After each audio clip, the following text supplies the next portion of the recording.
Olá, eu sou Andréia Morato e é um prazer imenso participar com vocês do 17º Congresso Brasileiro de Educação Superior à Distância e do 6º Congresso Internacional de Educação Superior à Distância, ambos facilitados pelo ESUD. Muito grata pelo convite, é um prazer participar dessa mesa redonda.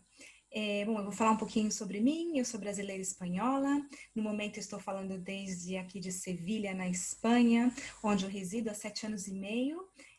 Eu trabalho como pesquisadora num instituto de pesquisa da União Europeia, especificamente da Comissão Europeia, que é o órgão executivo da União Europeia, que se chama Joint Research Center, ou Centro Comum de Investigação, e aqui realizamos pesquisas na área de educação e tecnologia, entre outras áreas, mas meu foco é na educação e tecnologia, e desenvolvemos alguns frameworks ou marcos, né, como por exemplo o marco de competência digital de educadores, o de Compedu, ou um marco que eu desenvolvi, que é o marco OpenEdu, o marco de educação aberta.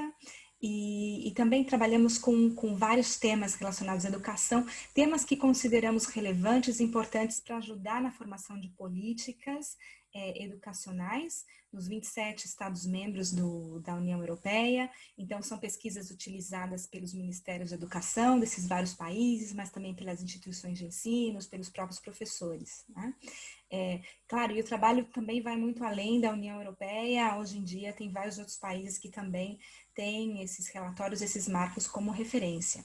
Mas hoje eu não estou falando aqui representando a Comissão Europeia, eu estou simplesmente trazendo a minha contribuição pessoal nesse tema de área de educação em rede, porque eu considero um tema interessante, me pediram para falar sobre ele, então eu vou trazer uma perspectiva bastante específica da educação em rede e com foco no professor, tá?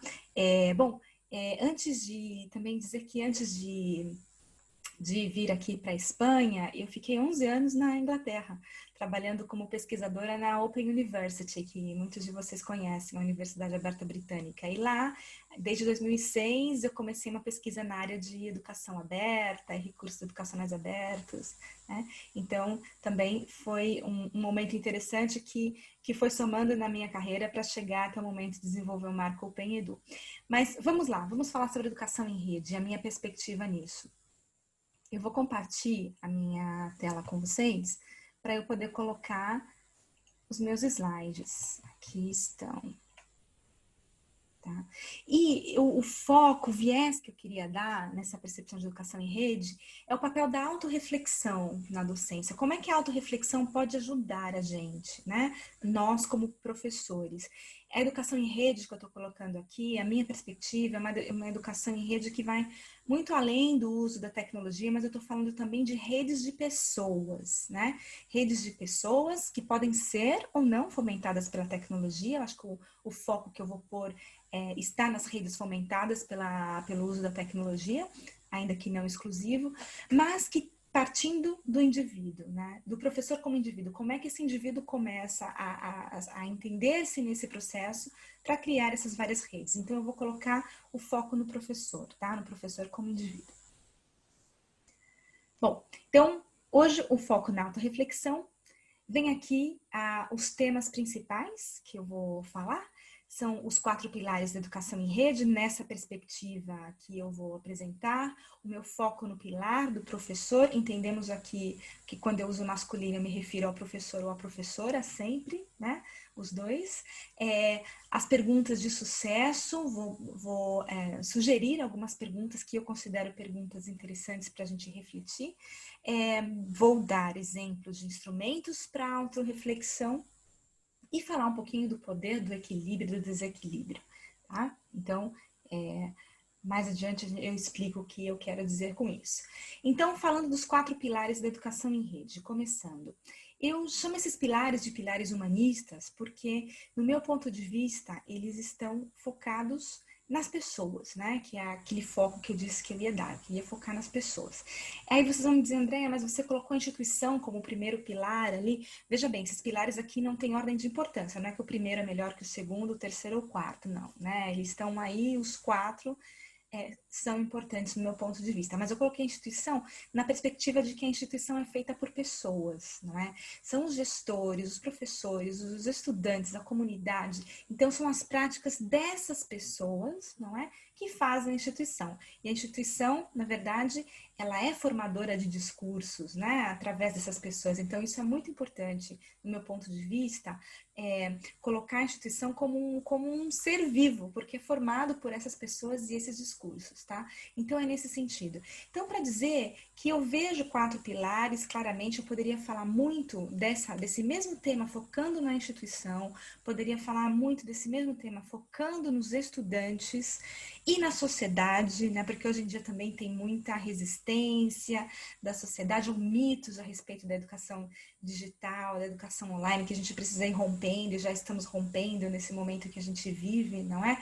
Mas eu não vou focar nem na instituição, nem no estudante, na sociedade, o meu foco hoje vai ser no professor. Mas mais além do papel dele como professor, mais no professor como um indivíduo. A questão da pessoa em si.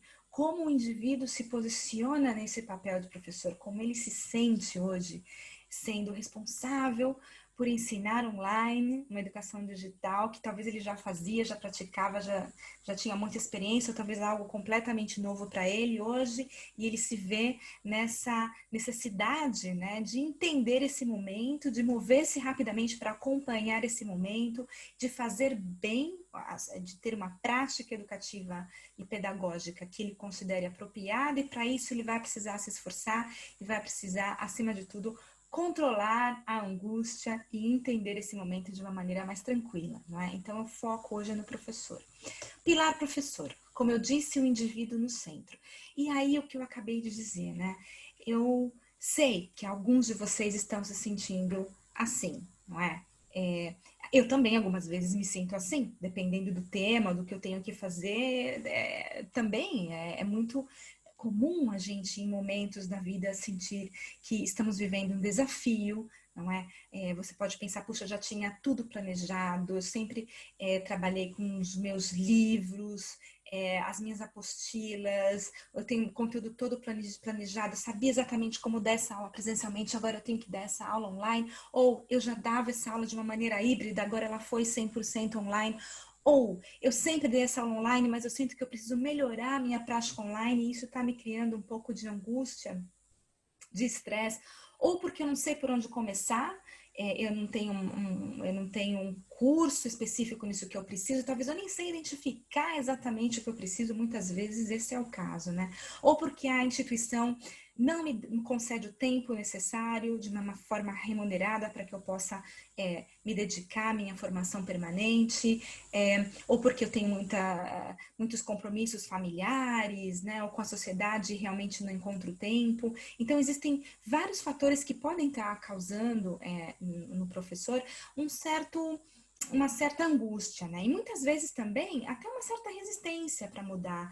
Numa pesquisa que a gente fez aqui na Comissão Europeia em 2018, publicada em 2019, a respeito de práticas inovadoras na formação de professores, uma das coisas que a gente identificou é que alguns professores tinham realmente essa resistência de mudança, mudar o método, exatamente como ele ensina. Por quê? Claro, sempre funcionou bem, por que a gente tem que mudar agora, né? Não é uma questão que não funcione. Sempre funcionou, funciona e seguirá funcionando, né? Mas é uma questão de atualizar para um contexto específico, né? Antes a gente estava falando simplesmente de trazer tecnologias novas. Hoje a gente está falando da necessidade de ensinar com as tecnologias no contexto em que a gente vive, não é? Então, como, na verdade, abrir-se para superar essa resistência que pode ser até um pouco inconsciente, né? Mas por estarmos numa zona de conforto na qual é realmente difícil a gente começar, da qual é difícil a gente começar a pensar em como sair, não é? Então, eu sugiro, assim, algumas perguntas de sucesso, tá? Se você tiver aí um bloco de notas, uma caneta e um papel perto, sugiro que você, se puder, comece a rascunhar algumas respostas para isso, porque eu disse que o foco hoje é na autorreflexão, né? Na gente mesmo, no próprio professor como indivíduo. Então, eu pensar assim, vamos começar do princípio, né? Eu sou um professor, uma professora, eu tenho um tema, eu tenho uma especialização, eu ensino uma disciplina específica, uma matéria específica, né? Qual é o meu curso? E aí, claro, tentar se localizar nisso como um intermediador, um coformador de significados, né? Não naquela perspectiva do professor detentor do conhecimento, em que ele simplesmente passa o conhecimento, né? Não, mas naquele que vai aí trabalhar e coformar os significados com os estudantes, né? É nessa perspectiva que eu estou colocando o professor, nessa minha visão desse tema. Então, qual a relevância do que eu ensino? É refletir no básico, é voltar para as raízes. Qual a relevância do que eu ensino? Eu estou atualizada no tema? O que eu preciso fazer para me atualizar? Muitas vezes a gente sabe, puxa, não deu tempo de ler o novo artigo que saiu, o novo livro que foi publicado, mas eu preciso fazer, eu vou fazer. Então, sempre fica esse tipo de tarefa na nossa vida, né? Para estar sempre atualizado. E isso independente de ser educação digital ou não. Isso sempre foi assim na vida do professor, né? Ele tem que se manter atualizado. E o que eu quero que o meu aluno aprenda? Essa é a pergunta, porque alguns professores precisam focar na parte teórica, outros na parte prática, outros numa mescla do teórico e do prático. Então, o que é, na verdade, que você quer que o seu estudante aprenda e que ele termine o seu curso, a sua matéria, a sua disciplina sabendo, né? E para quê, exatamente? Para qual tipo de uso que você tem mais interesse que ele tenha esse conhecimento. Então, essa reflexão é básica. Isso para, independente de tecnologia, é o papel do professor ter esse conhecimento atualizado para poder sugerir esse conhecimento e trabalhar com os estudantes essa ressignificação e essa conformação de significados, não é? Então, uma vez que a gente está confortável com o tema, a gente sabe que realmente domina o tema, etc., vem a grande questão, não é? Como eu ensino? Como é que eu ensino esse tema que eu conheço, que eu sou especialista na área? Quais as metodologias que eu vou utilizar? Quais as práticas pedagógicas? Não é? Então, às vezes a gente está acostumado a ensinar de uma maneira, mas existem tantas outras maneiras de ensinar. As metodologias de ensino que são baseadas nas teorias de aprendizagem, né? Então, talvez seja interessante dar uma revisada nessas metodologias para ver o que a gente poderia talvez modificar ou fazer diferente ou fazer melhor. Claro, primeiro identificando o que eu faço bem, número 1. Certamente há coisas que você faz já perfeitamente bem, né? E você sabe quais são essas coisas. Depois, como que eu posso melhorar? Porque eu preciso sair da minha zona de conforto. Então, como eu saio da minha zona de conforto? O que é que eu posso adicionar em termos de metodologias e práticas pedagógicas? O que é que eu posso aprender que possa melhorar a minha prática, né? Com ou sem tecnologias. E como eu gostaria de ensinar? Aqui é sonhar um pouco, né? Qual seria o ideal para mim? Qual a maneira ideal que eu gostaria de ensinar esse tema, essa matéria que eu preciso ensinar e que eu quero ensinar para os meus estudantes? E aí, fazer perguntas básicas. Eu coloquei aqui exemplos, né? Com metodologias ativas, que é algo que está bastante em moda no Brasil no momento, falar em metodologias ativas, ainda que sejam práticas pedagógicas que existem já há muito tempo, né? Ou com práticas educacionais abertas, como é que é ser um professor aberto, um professor com as práticas educacionais abertas? O que é isso? Será que eu sei o que é? Vou aprender um pouquinho mais sobre isso, para ver o que eu posso trazer para a minha docência, né? Então, aqui são apenas exemplos, tá? De formas de ensinar diferente, mas eu acho que é interessante a gente pensar que a metodologia é super importante, porque a tecnologia, ela fica obsoleta, né? Então, não é só uma questão de escolher uma tecnologia, mas de ter uma metodologia caminhando junto com a tecnologia. Essa combinação que traz o poder, na verdade, do ensino e da formação de redes, de maneira geral, não é? As redes que a gente vai fazer no ensino colaborativo entre os próprios estudantes, as redes que a gente vai formar com outros professores de outras instituições, dentro e fora do nosso país. Então, eu acho que é todo esse potencial que a prática educacional pode permitir que a gente faça para criar essas redes, e muitas vezes isso passa pela nossa própria metodologia. Se eu tenho uma metodologia aberta, se eu comunico com o mundo, se eu coloco online aquilo que eu faço, eu tenho muito mais chances de construir redes, não é? Bom, só para quem quer lembrar um pouquinho quais são as metodologias ativas, né? Existem várias, eu coloquei alguns exemplos aqui, como a aprendizagem baseada em projetos, a baseada em problemas, a sala de aula invertida, a gamificação, a pesquisa, o método do caso. Aí, de repente, professor, você pode estar até pensando, puxa, seria interessante eu fazer uma revisão disso tudo aqui, até para eu poder decidir na hora que eu sei qual é o tema que eu vou dar aula, qual é a matéria. Isso serve tanto em termos de um curso completo, como de um tema específico dentro de um curso, né? Qual cartinha eu vou puxar para ensinar isso, né? Qual cartinha metodológica eu vou puxar? Eu vou fazer a sala de aula invertida ou vou fazer uma aprendizagem baseada em projetos com algo mais a longo prazo que vai durar o curso inteiro, né? E dentro dessa aprendizagem baseada em projetos, talvez eu possa usar um pouquinho de pesquisa ou um pouquinho de gamificação, enfim. Mas para eu poder fazer isso, eu tenho que saber mais ou menos, né?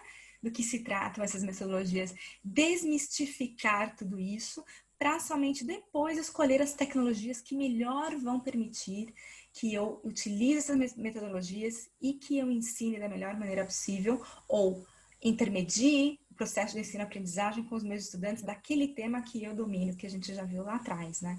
Então, eu acho que isso é super importante, é revisar um pouco essa questão das metodologias. E depois pensar nas competências digitais, não é? Então aí sim a gente vai fazendo um caminho, um percurso. Bom, eu já sei, estou atualizada no tema, estou pensando aqui quais as melhores metodologias, estou revisando as minhas práticas metodológicas e aprendendo práticas novas, e agora eu vou pensar e fazer uma autorreflexão sobre as minhas competências digitais, aquelas que eu já tenho e aquelas que talvez eu deveria ter, talvez nem saiba que não tenho, mas justamente porque não tenho, não é? E eu acho que aí é interessante esse papel da autorreflexão, não é? Então é já pensar o que eu já sei, o que eu posso melhorar e o que eu preciso aprender e, mais importante, qual será o meu plano de ação. Porque sempre tem que ter um resultado para a nossa autorreflexão, né? Não parar no mundo das ideias, eu sei o que eu tenho que fazer, mas não faço porque eu não tenho um plano de ação. Não. É importante a gente ter um plano de ação, né? Um plano de formação. Então, vamos lá. Aqui, algo que eu considero muito importante, que é pensar que no processo de ensino-aprendizagem não existe a melhor tecnologia. Existe o melhor uso que você faz de qualquer tecnologia que você domine com uma metodologia, né? Então, para mim, essas coisas caminham juntas. A tecnologia, a metodologia e o seu melhor ali no uso dessa combinação é realmente onde está a potência da educação digital e online, né? E com o uso de tecnologias. Bom, exemplo de instrumentos para autorreflexão. Eu tinha falado para vocês que eu ia trazer 2 instrumentos que podem ajudar na autorreflexão, além das perguntas de sucesso que eu coloquei no início. E a primeira é a ferramenta baseada no Marco Europeu de Competência Digital de Professores, o de Compedu, tá?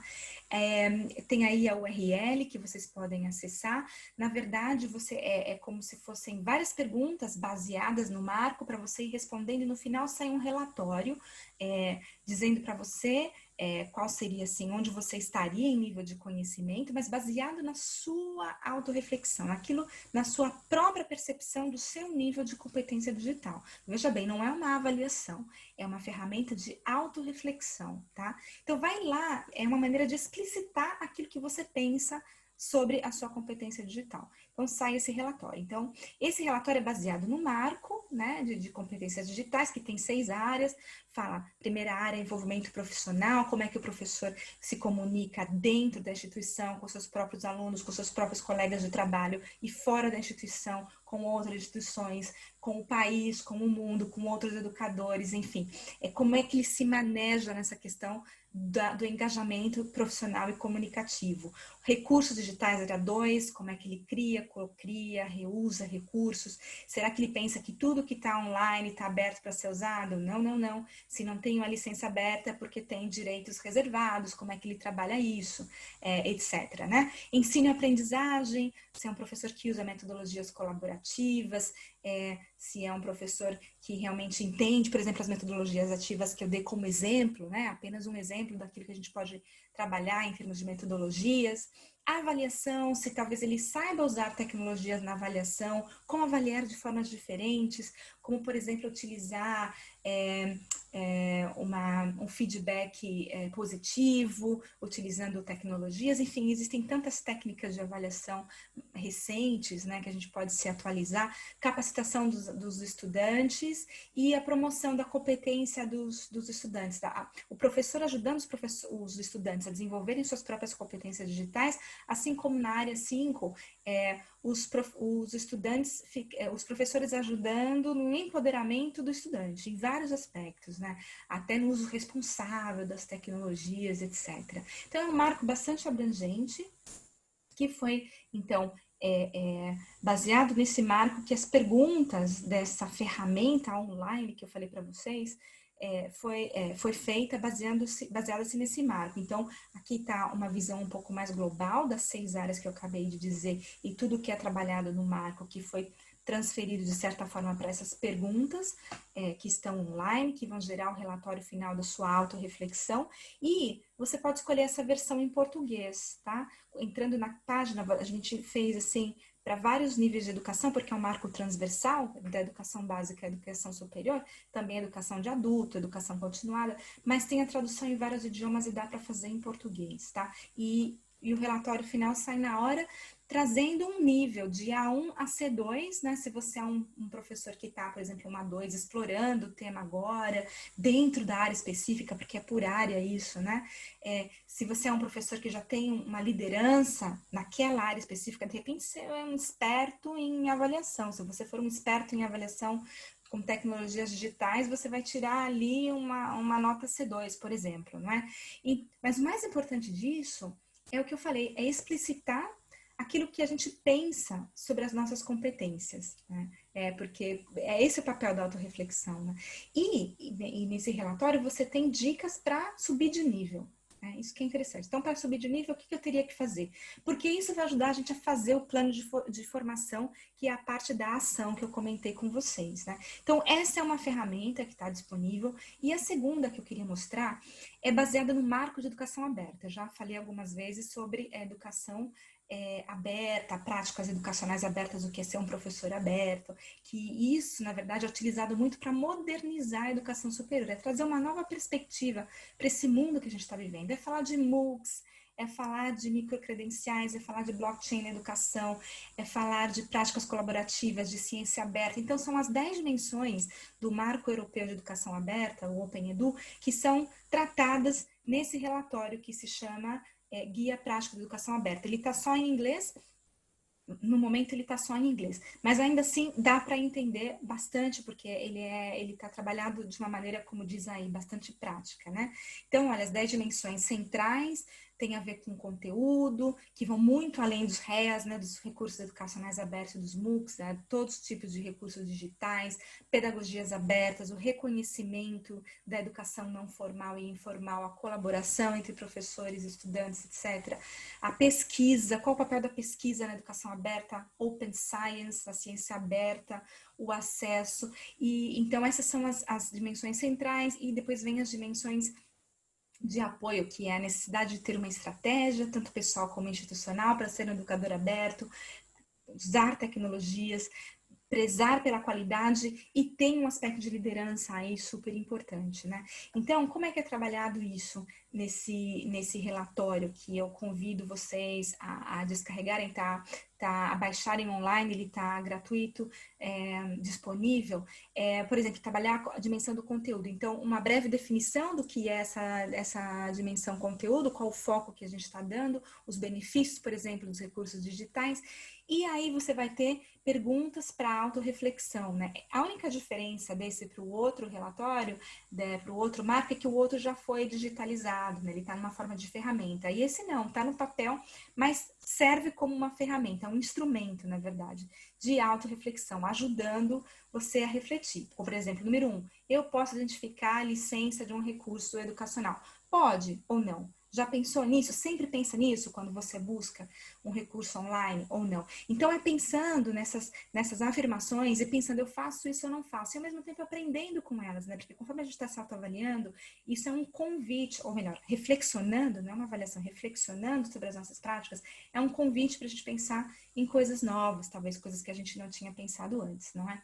Então, por exemplo, a mesma coisa para a dimensão pedagogia, que são as práticas educacionais abertas. Então, aqui tem uma definição rápida e depois algumas afirmações para a gente refletir e pensar se fazemos ou não. Então, uma coisa interessante que eu sempre digo é que não existe um marco que seja o único, né? Uma verdade única. Para mim, os marcos são instrumentos que servem como um apoio para a nossa própria reflexão, para a gente poder adaptar para o nosso contexto, né? Não existe um marco que sirva para qualquer contexto, para qualquer situação. Mas eu acho que o bonito da gente ter um marco, a beleza que existe nisso, é que é um ponto de partida para a gente poder modificar, atualizar, adaptar e refletir, né? Esse é o meu ponto de vista com relação aos marcos, tá? Em relação aos marcos.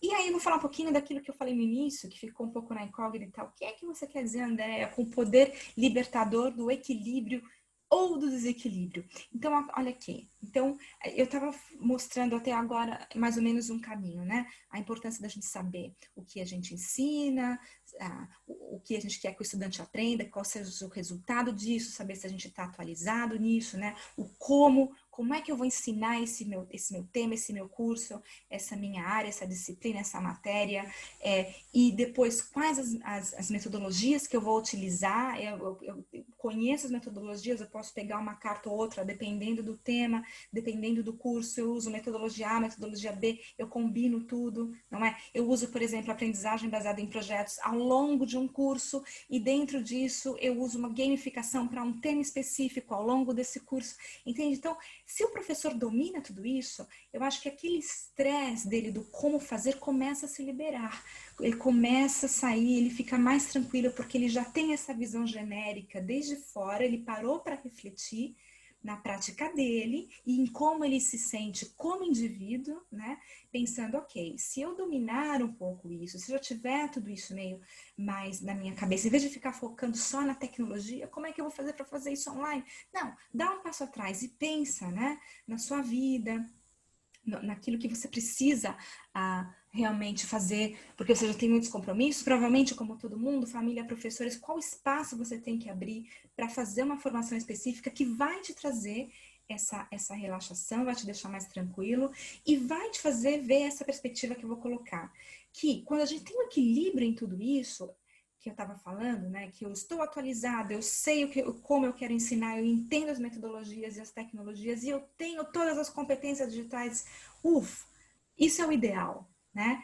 Excelente se a gente conseguir ter esse equilíbrio, mas na maioria das vezes isso não vai estar equilibrado. Ou, por exemplo, a gente pode entender muito da tecnologia e não entender tanto das metodologias para utilizar com essas tecnologias, ou a gente pode ter se desatualizado um pouco no tema, ou a gente pode não ter certeza de como ensinar, enfim. Então é importante entender isso como um processo e aceitar que pode ser que haja um certo desequilíbrio nessas coisas que são tão importantes e aprender a conviver com isso sem esse estresse, né, que realmente pode ser esgotador das nossas energias, não é?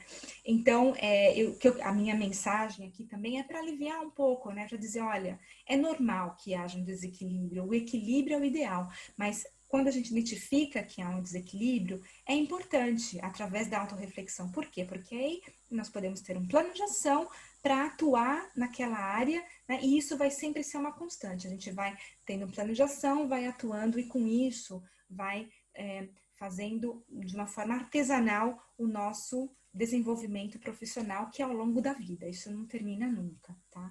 Então, era essa mensagem que eu queria falar, que é libertador você perceber que o estado de desequilíbrio é normal, né? Talvez o anormal seja um estado de equilíbrio constante, não é?